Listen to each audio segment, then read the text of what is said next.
فتنوں کا اگر آپ نے سدباب کرنا ہے تو ہر شخص کی آواز پر لبیک نہ کہیں، میڈیا پر آنے والے ہر بندے کو نہ سنیں۔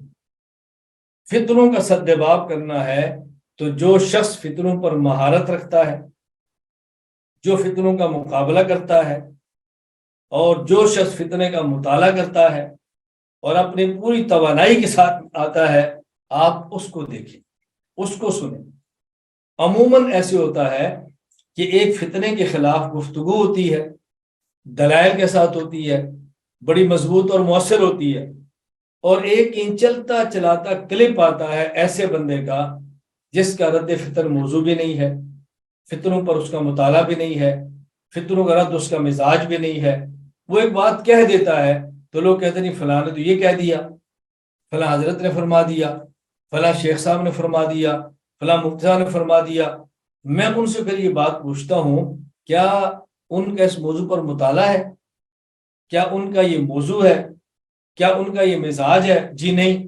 تو میں نے کہا ہر فن میں اس فن والے کا اعتبار ہوتا ہے، اور یہ بات بڑی تفصیل کے ساتھ علماء نے وضاحت سے لکھی ہے۔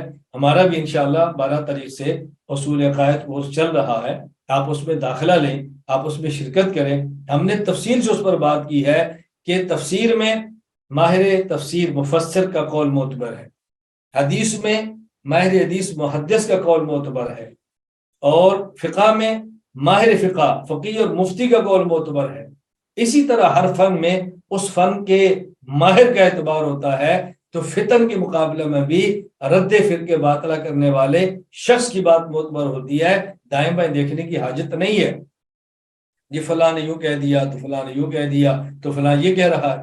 اگر آپ نے فتنوں کا سدباب کرنا ہے تو پھر آپ فتنوں کے معاملے میں اس شخص کو پڑھیں جس کا یہ مزاج ہے، جس کی یہ لائن ہے، جو عملاً پریکٹیکل اس کام کے اندر اترا ہوا ہے، 24 گھنٹے اس کام کے اندر بحمد اللہ تعالی میں اللہ کا شکر ادا کرتا ہوں۔ ہم نے موافق ناموافق حالات میں، ہم نے موافقت اور مخالفت کے باوجود، صحیح اور غلط پروپیگنڈے کے باوجود، ہر قسم کے حالات کے باوجود رد فتن کیا ہے، رد فرقے باطلہ کیا ہے، اعتدال کے ساتھ کیا ہے، دلیل کے ساتھ کیا ہے۔ اللہ توفیق عطا فرمائے، جس حد تک ممکن تھا اخلاص کے ساتھ کیا ہے، پہلے بھی تھے آج بھی ہیں، اور اللہ تعالیٰ آئندہ بھی عافیت کے ساتھ رد فرقے باطلہ کی توفیق عطا فرمائے۔ تو میں آپ سے گزارش کروں گا، ہر بندے کی بات نہ سنیں، ہر بندے کا بیان نہ سنیں، ہر بندے کی بات تحریف پر توجہ نہ دیں، بس شخص متعین کریں جو آپ کا دل کرتا ہے، جو اس عنوان کا بہتر سمجھتے ہیں، پھر آپ کو کام کرنے کا لطف آئے۔